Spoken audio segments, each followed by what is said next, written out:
Are the commissioners feeling like you want to get this thing underway tonight? Yeah, it's 7 o'clock. Let's do it. Yep, I'm ready. Okay. Kirsten, do the honors, please.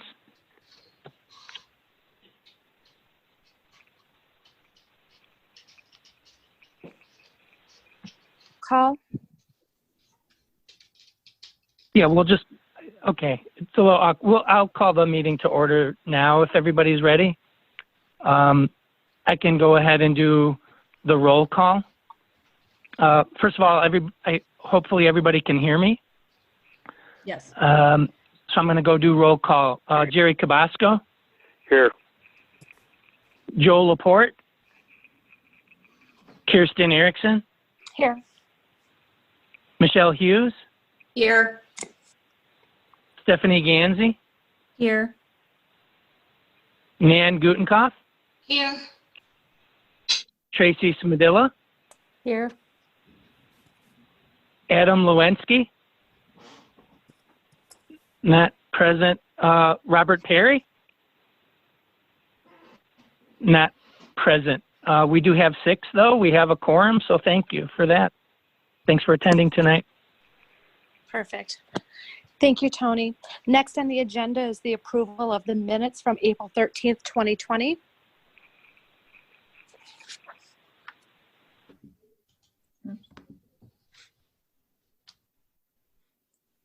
Any comments?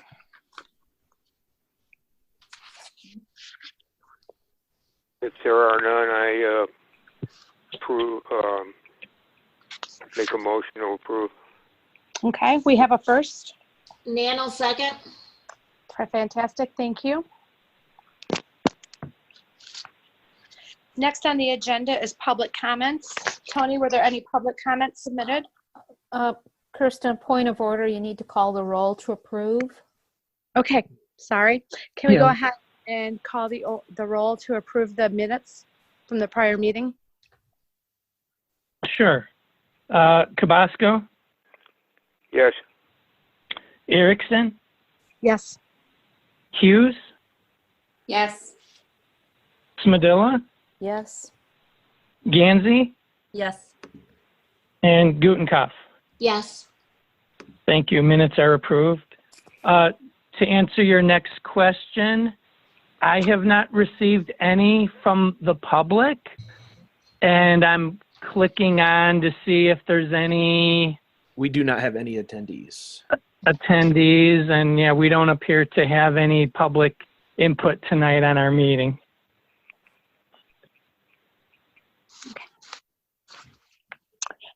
The next item then is the Chamber of Commerce update. Thank you. And for this one, I'm going to turn this over to Nan. We've been working very closely with the chamber, and I'm going to let her detail all the work, hard work that she and her organization have been doing over the past several weeks and months. Thank you, Tony, and we so appreciate working with the village. Just been really trying to make sure that we get the information out to both our members, the businesses, and the community. Just try to providing everything we can. Initially, of course, it was all about the loans and the grants, and that has calmed down some, but there just seems like there's been many other things. So we have pretty much a webinar of some sort every day on something, whether it ranges from mental health to, you know, how you're running your staff or whatever, just a variety of things, trying to have different things for different people. We started up our leads group virtually. We have a midday meetup. We have a coffee connection in the morning. We did recently a cocktails and conversation. That was a lot of fun. We had a good time with that. We have another one planned for the end of the month on the 28th. And we're going to be doing a scavenger hunt from your office chair. So just to kind of mix it up a little bit, just to give somebody an opportunity for those of us that don't leave our home to talk to somebody other than those at our house, and just to kind of take our mind off of things and just, just get together. So yeah, we've been busy. Just trying to keep people connected, trying to help promote, particularly the restaurants. Again, I'm on calls every few days with the other local chambers, just finding updates on what's going on, what do we need to sign, is there anything, what's going on with the legislation and different things. So just keeping busy. That's all I can say. Thank you, Nan. All right. Anyone have any questions for Nan? Okay, then we'll move on to the next item. Tony, the update on business retention action items. Thank you. And Joey, go ahead. Thank you so much for that. Well, here we are at our second remote Zoom EDC meeting. Can't say for sure if it'll be our last. But so some of the things that you're gonna hear are gonna sound reminiscent of last month. We've been really focusing a vast majority of our group efforts on business retention. Of course, you all recall just a few months ago, before all the pandemic, where we were talking about all the great success we were having and filling all our vacancies. So we've shifted completely now over the past several months of really just focusing mostly on business retention. And I'm going to go through a bunch of things that we're doing. But first and foremost, you all recall that last month, the meeting, the major portion of the meeting was discussing a new small business emergency relief program that we spent quite a bit of time putting it together, changing parameters and looking at numbers and number of eligible businesses and what should the amount be and how are we going to fund it. And it was really, really done, I'm going to say, on the fly. It was put together through a massive group effort over the period of 2 weeks. I guess 4 weeks ago tonight was probably our last meeting. And, we had proposed it and then turned it around and kept working on it and refining it, bringing it to the April 21st meeting. So it was before the EDC, April 13th. We described the broad parameters of it, and the 21st it was passed by the board, adopted, and then we've been working on it ever since. So quick reminder, the broad parameters of it is that it generally applies to sales tax generating businesses, independent, not franchises. Unfortunately, I had to tell a franchise today that they would not be eligible for this particular program. And it's geared towards small businesses with sales in the $50,000 to $2 million range. This bullet point is a few days old, and it could scroll down a little bit, Joey, or let me modify this. Yeah. Anyway, yeah, we had, as of May 6th, we had 13 businesses apply for a total of about $47,000 in grants. That's been, there's been a few since then. And also tonight I'm going to report not everybody with this new program, with all the stuff we're asking from them, they don't all come in perfectly the first time. So there's a lot of times I have to go back and say, I need this form, or you need to fill in this blank, or whatever the case may be. But, within 1 week of rolling out this program, we were cutting our first round of grants. I think, Scott, you're on the call. I think we had 5 or 6 maybe the first week, maybe 7. And then a similar amount went out on Friday. 6 more went out on Friday. So, and then another one was completed today. So, this is something we're going to be reporting to you month by month as we continue this program. We keep pushing it. We keep emailing to the eligible businesses. We call the eligible businesses. So it's something we want to deploy in the hopes, of course, to retain as many businesses as we can, at least in the small businesses that generate sales taxes. So, Tony, yeah, go ahead, Jerry. no, you finished, and I have a question. No, that was it for that point. Okay. Hypothetically, if a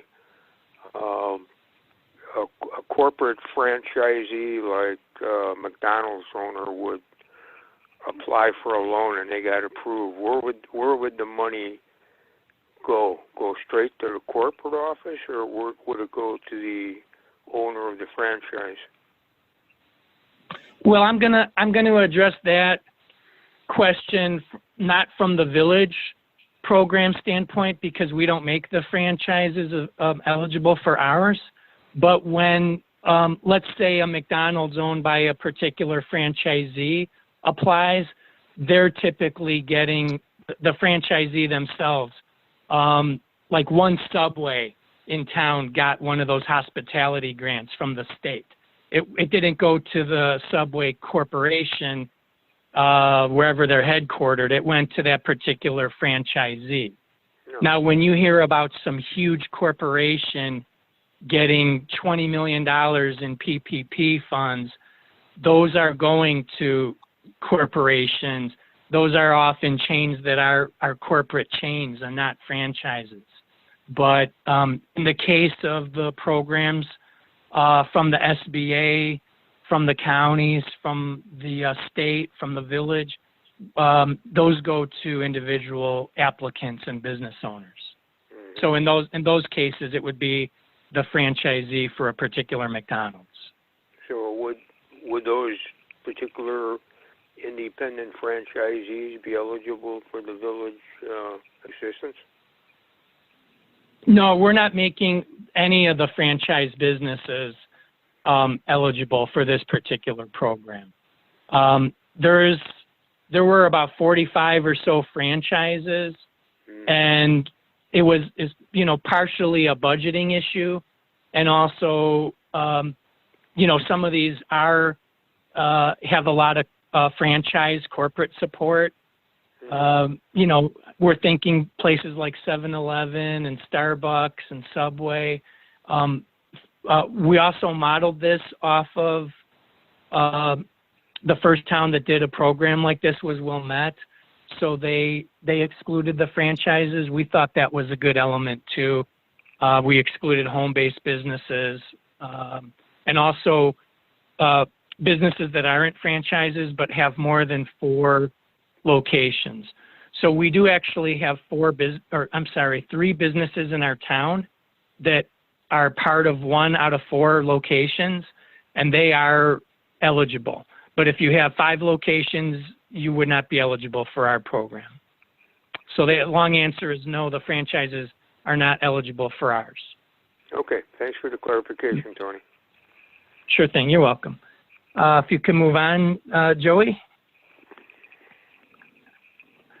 I really have to give a big thanks to Joey on this. Next point. We send out a lot of email blasts. We've put all of you on them so you can see the kind of information that we're pumping out. Because of our staff's great connections to various entities, whether it's the SBA, the state, the counties that we're a part of, the health departments, whatever the case may be, when we receive or we go out and obtain information that we feel is going to be of great interest to the business community, we basically send it to Joey. He puts together a draft. We look at it. A bunch of us okay it, maybe change a few words, and then he blasts it out to the entire business community in our town. So for this meeting, I asked him to tally how many. We sent out 18. throughout the last period of time since our last meeting. And as you see here, the topics vary greatly from safety precautions. We had the police send one out about safety precautions. We've had our health officer send one out. We've sent out stuff about SBA, different counties. Keep your eye on those. And again, for the commissioners that we have, the 6 of you, and Nan representing the Chamber of Commerce, whenever you know of a business or somebody that you're even, friends with, or a business that you patronize, that you think might be, be assisted by this, feel free to forward it. This is something you can opt into on the village website or on the Facebook page as well. So anyway, I want to do a big kudos, thanks to Joey for sending it out. And we keep sending them out. So you can see, we've sent out a few about our grant program. And hopefully you're all getting, at least stopping in your own busy days and reading the information that we've been sending out. I'll move on to the next one. This is not a fun part of what we've been doing. I get a lot of calls. Scott gets calls. Other people on staff get calls of, I didn't get this grant. What can I apply for? People call to see if they can reopen or when they can reopen, how they can reopen. Any type of business challenge that you could imagine somebody facing throughout this pandemic and all these closures, we've been getting those calls. It's not a fun thing at all, or a positive thing as an economic developer, to tell somebody that they can't reopen, and that as of now, we don't have all the information yet of when they can reopen. This isn't part of this particular point, but I do want to share that we're in very close contact with our health officer during this, and also keeping track of all the state multi-stage, multi-area plan for reopening. So we will let everybody know proactively when they can reopen, but for the time being, we've just been basically answering those questions. And for businesses that weren't approved for one particular program, we're urging them either to reapply for PPP, or maybe there's some other program, that they can apply for. And this is a good time for me to ask if there's any questions about that, because that's pretty wide ranging. Have you had anyone call and say that they're shutting down their business? I'm sorry, who was, I couldn't identify that voice. Stephanie. Stephanie? Yeah. You know what? I haven't, but there's an asterisk next to that. There were a few that said perhaps if they can't reopen within, say, the next few weeks or months, that they'll probably would end up closing later in the year. And there's something jumping. I have to jump back a few bullet points. You don't have to go back, Joey. But with our program, one of the things that was added by our village administrator and our attorney and the village board between when it went to the EDC and the board for approval for our program was we added that you have to stay open for at least 30 days after getting the grant. I looked at the minutes, and somebody had asked if we had contemplated a time range that a business would have to stay open after receiving village funds. Granted, a month isn't an extremely long time, but if it was 3 months, 4 months, 6 months, a year, there's the chance some businesses will close. And I'll just say this generally, I won't say any one business, but the types of business that have in jeopardy of closing are the ones that haven't been able to serve any customers at all since March 16th or 17th. So you would imagine 2 months with zero income and revenue is really putting the strain on.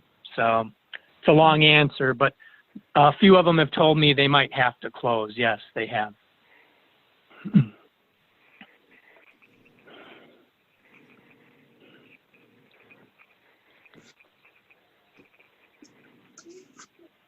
Hello, anybody else?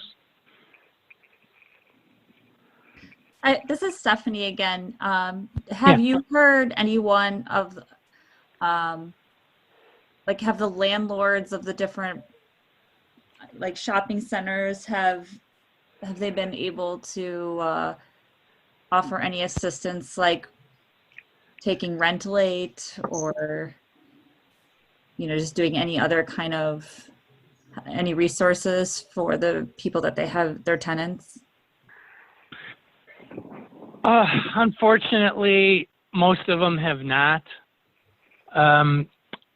So there are some, what I'm going to term as kind of smaller shopping center owners, like perhaps they only own the one in Bartlett, like say Mr. Kruger, or there's a few others, maybe Mr. Zimick, who owns the coin shop building.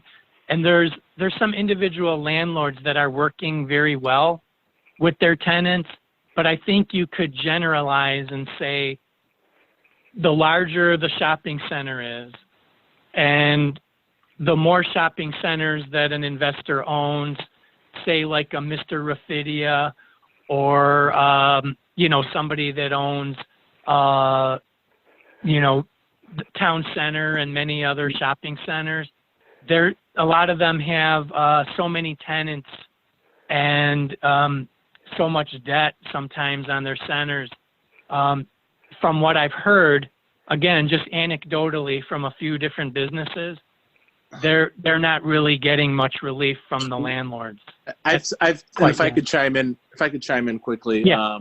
We do have, our landlords, like Tony said, range from a variety of somebody owning one shopping center to a lawyer in California running the shopping center. So it's a big, wide range here in Bartlett. We have had some landlords that have really worked hard, have deferred rent, and we're very appreciative of that. We've spoken to some businesses on a case-by-case basis and kind of played intermediary between the tenant and the landlord. But sadly, there are also shopping centers in our town where they get the bill and they say, you better pay in the first of the month. Here's your invoice. No, how are you? Hang in there. I don't know if that answers your question. Certainly there are some. We wish there were more. But if there's a business in town that's listening to this, or that we come across that's having trouble, we have no problem going to bat for them. And we've done that well before this virus, and we'll continue to do it afterwards. Yeah, no, that answers. I just wanted to see if there were any like unique ideas or anything that if there was something to share. I completely understand they have debt as well. I was just trying to see if there was any unique ideas that might be able to be shared with the community as a whole. And thanks for adding that, Scott. That is accurate. Some of the landlords that I've spoken with, they've somewhat lamented that they hear about all these programs for the tenants. And, I kind of search around to see if there's anything similar for landlords. And typically, if they're having a hard time meeting their debt obligations, that's usually something that they have to negotiate, with their lender. And in those cases, sometimes it can help being one of those larger shopping center owners. If you have tens or even hundreds of $1 million of loan with a particular lender, maybe they'll work with you a little bit better. But no, we've been mostly just focusing on the business side. And as Scott said, trying to act as an intermediary when we're asked to. So I'll move on to the next point on this. When you're driving around town, I sincerely hope you've noticed these "We Are Open" signs. This is something that I mentioned at the meeting last month. We had ordered an initial first round of 25 of them from Mark Your Space. For those of you who've been on the EDC for a while, Mike Sobel's company. And after distributing those 25, we started getting calls from some other businesses in town asking where, if they could get one too. So we ordered another 25 as well and have distributed almost all of those. So I think every shopping center in town, you'll see a couple of these "We Are Open" signs. So again, if you're happen to be patronizing a business and you think it's something that they're interested in, I'll let them know that's something the village is happy to provide for them during this difficult time.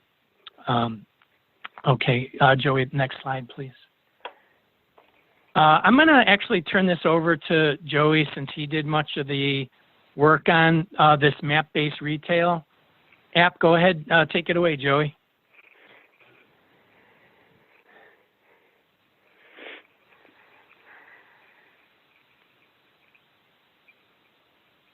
Sorry, had to unmute myself there for a second. Can everybody see the new browser?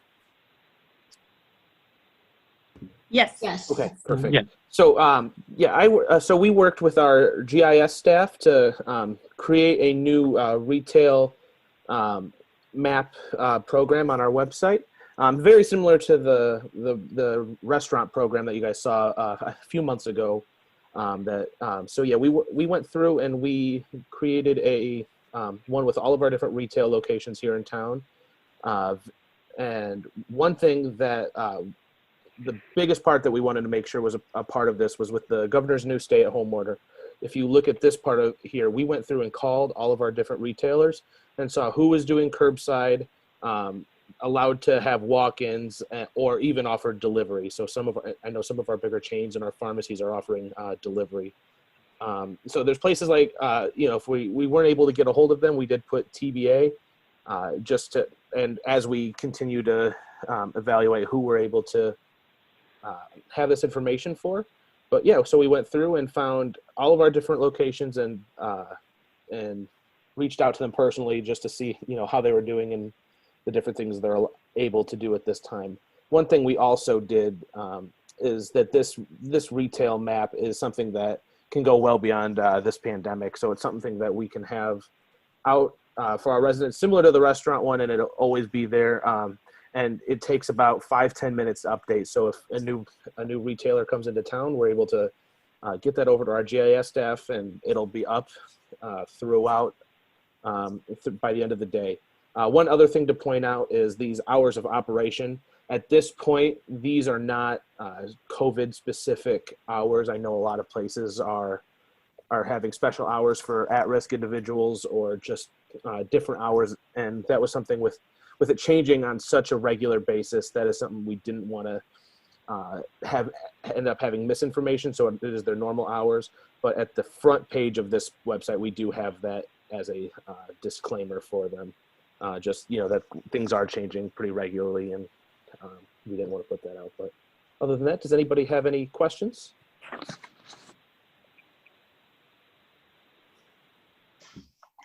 I think it looks great. I would just say keep promoting it online, because I noticed there was someone started a to-go page this week, which is fine. There's multiple groups, but I feel like you guys have a lot of great resources on our village website that's nice to keep sharing it so people can see all the great resources. Absolutely. I'll make a note right now to make sure that we get we share this on Discover Bartlett and maybe pin it to the top of the page. And there'll be to respond also, Stephanie. These new maps that we've created as a result of the pandemic, and some of these new resources on our website will actually be featured in our upcoming BART letter. So that will go out to every single address. Great. Cool.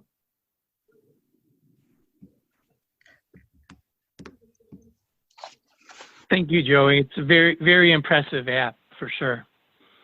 All the credit goes to Ricci and Steven over in GIS. Yeah. Well, a group effort. Okay, anything further on the business retention action items? Any further questions for Tony on it? Okay, then Tony, let's move on to the update on the economic development attraction. Thank you, Commissioner Erickson. Interestingly enough, we continue to get inquiries for some new projects, and also quite a bit of us on the staff level were very worried and concerned that some of the projects that we'd been working on, in some cases for several years, we're always concerned about the viability of them moving forward. But we've continued working with various developers and business owners pursuing some projects, and the projects we're working on span the three major areas of real estate sectors: commercial, residential, and industrial. And I'm just going to go over a few of them. The first bullet point being one that a lot of us are pretty excited about and has been in the works since last fall. And I just every month generally call it a quick service restaurant. But there's one we've been working on for a while. By next month meeting should be able to talk about it quite a bit. But generally, I'll say that it would be a freestanding business, ground up development of a new restaurant along Route 59. And it's something, like I said, we've been working on for a while on the south side of town. And so long story short is that they're still pursuing the project to the point where it should be coming up to a village board meeting in the near future. So we're excited about that. Next bullet point is something I think Scott and I probably started talking about, when there was snow on the ground at the end of 2017 or so, is a developer called Gateway Development Partners. And we've been working with a developer by the name of Nick Morocco for over 2 years.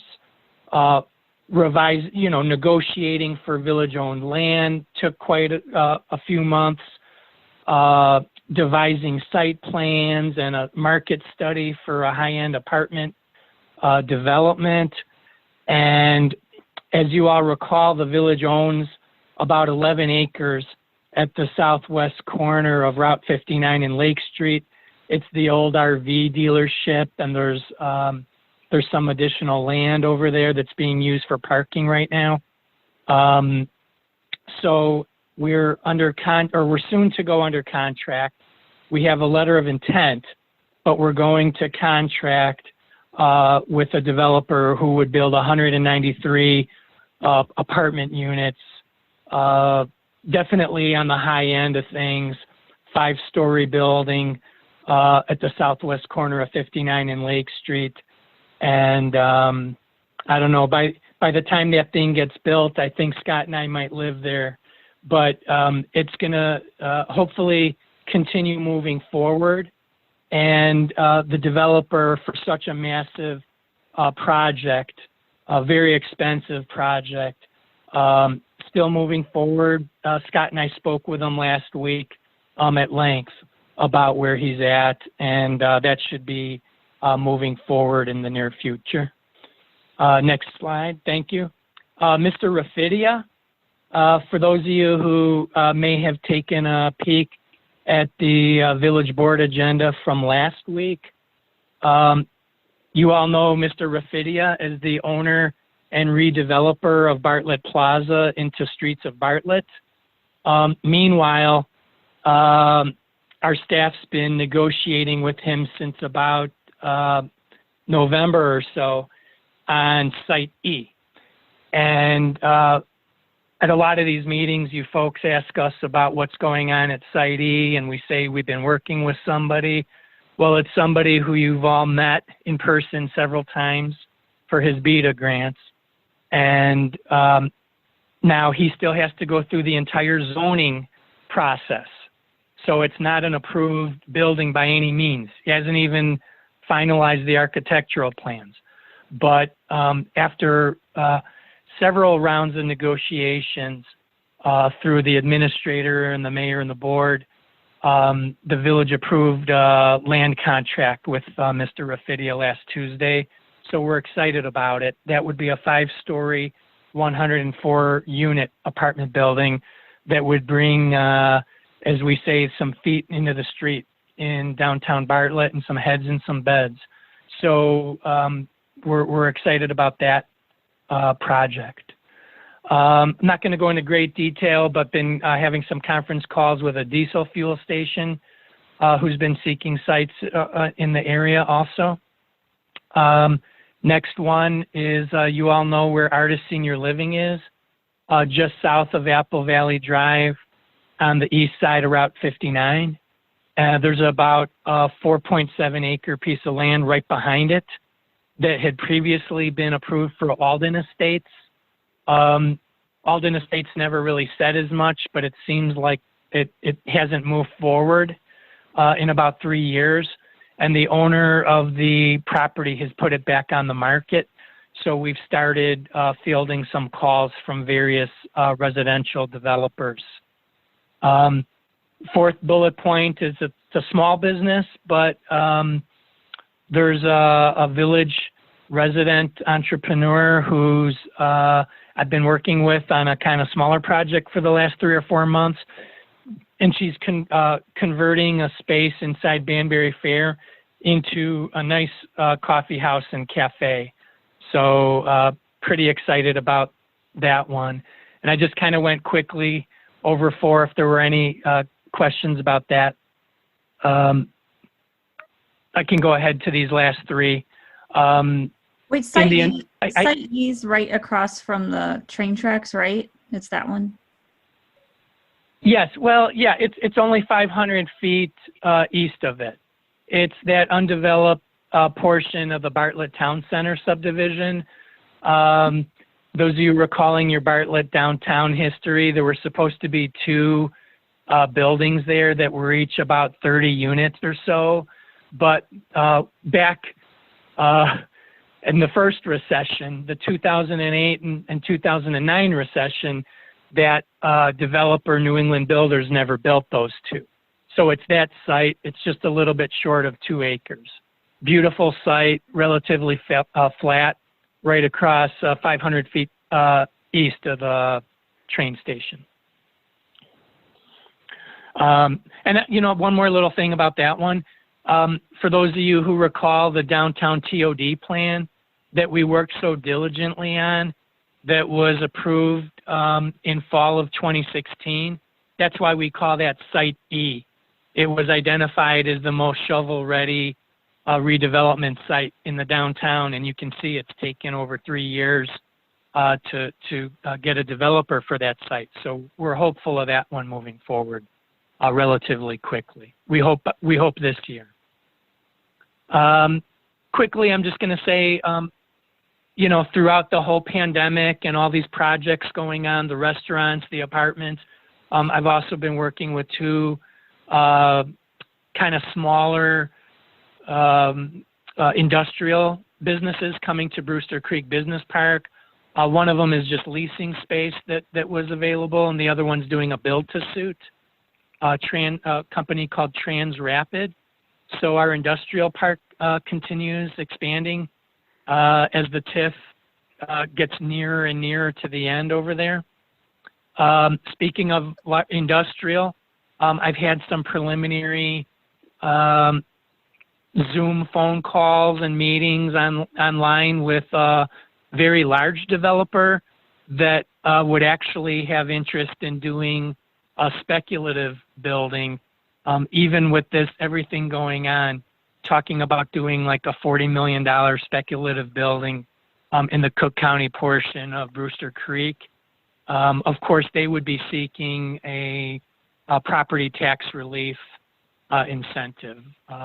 I don't think anybody would build something of that scale right over the DuPage border. But that's something else that I hope is coming down the pipeline. And my last but not least update on new businesses is some of you who've driven by streets of Bartlett might have seen there's another new restaurant that opened on May 1st, One Taco, Dos Tequilas. And I've driven by there and walked in there last Friday. And every time I've gone there, somehow the word is out. They're taking call after call. They're doing curbside assistance like they're supposed to, and they're selling a lot of tacos already. I don't know how much tequila they're selling, but they're selling a lot of tacos. Yeah, So that was. Oh, go ahead. I heard they ran out of food the first day. They were so popular.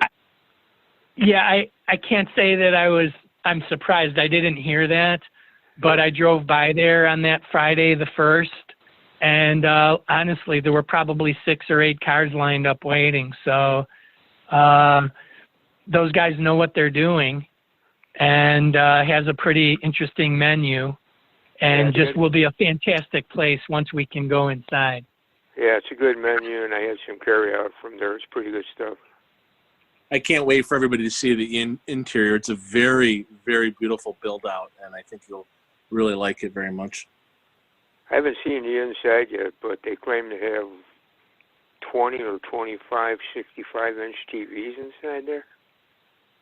They do, Jerry. It's all around the perimeter of the dining area, and I'm not an expert on all materials used, but the build out, the interior build out of the space is very impressive, and it's reminiscent to the quality that you would see if you went into Delicious, with a lot of very expensive stone and marble type work, a lot of reclaimed wood.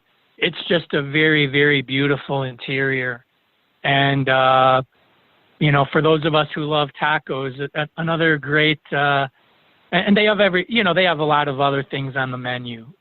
So we're excited that this is open, and again, just something we're looking forward to patronizing once things open up, for good.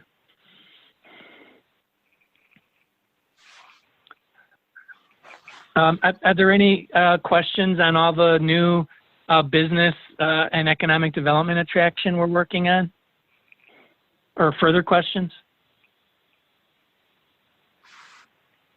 I think it looks good, Tony. I mean, that's a lot of positive news. I mean, I know you had a lot of, kind of not so hot, great news in the first part, but it looks like there's a lot of great things moving forward. The apartment buildings is just crazy, all these 5-story buildings. And it's definitely great to see the restaurants. And, as we talked about before, the to-go page that has just been created on Facebook, it's amazing how fast that page took off and grew. So there's definitely a lot of community support for those restaurants. Yeah, thank you for those very kind comments, Commissioner Erickson. I want to talk just another minute about the apartments, because a lot of what we always focus on is more business-oriented, commercial, retail, office, and industrial. But with these businesses downtown, even besides during the pandemic, a lot of them could any business could benefit from a greater amount of support.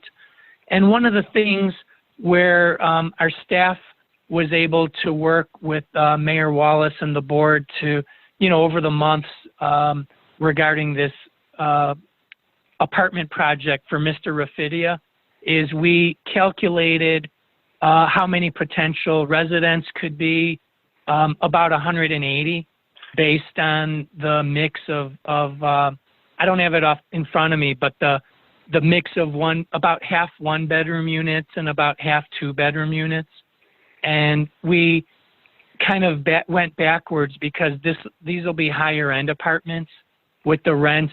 Can't say exactly what they'll be, but he's aiming for $2 a square foot. So, we're looking at incomes, in the $70,000 or $80,000 range and up for people renting there. And we would want, it's our desire and hope that these people are going to patronize a lot of the local businesses and actually maybe help us attract what, we really, really want to attract a grocery store to the downtown at some point. And we just think that getting a greater amount of residents into the downtown can help lift all the businesses somewhat. So that's something I wanted to mention about the apartments, in addition to all the businesses we're working with.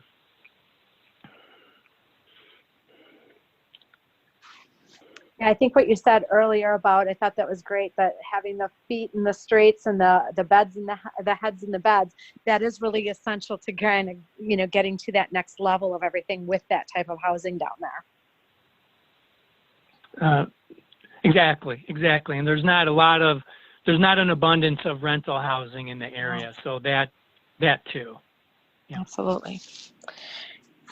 Does anyone have anything further for Tony on this topic?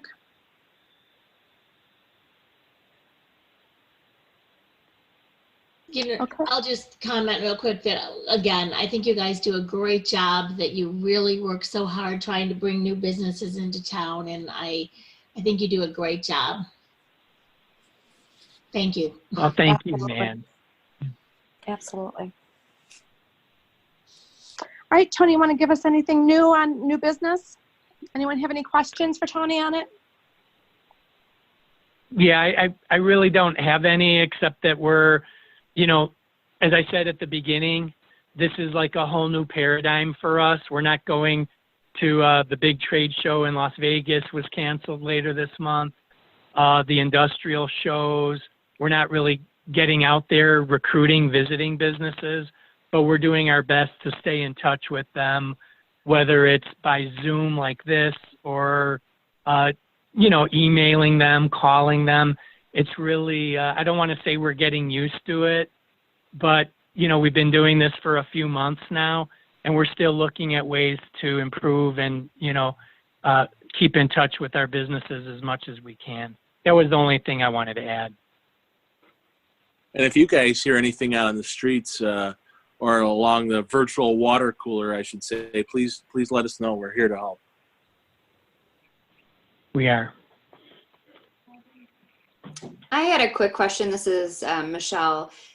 It was great to see that they were able to open that One Taco Dos Kilos during all of this. I was greatly surprised to see that happen.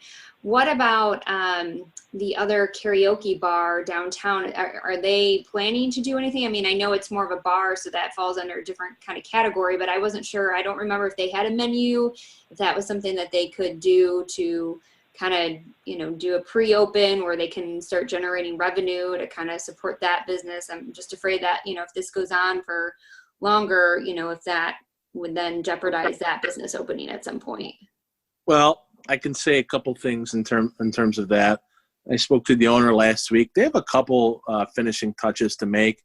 They're still evaluating whether or not they want to open for curbside pickup. They're still looking at that. But I can tell you that the project, quite frankly, will never be in jeopardy. First and foremost, they own the building, which helps, and they probably, I want to say, put $600,000 or $700,000 into the build out.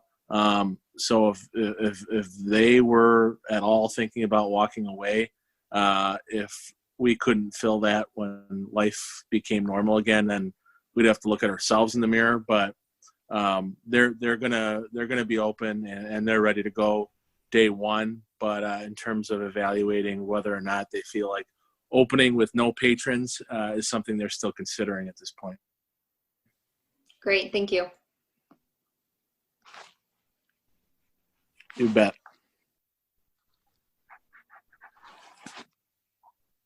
Anything further from anyone?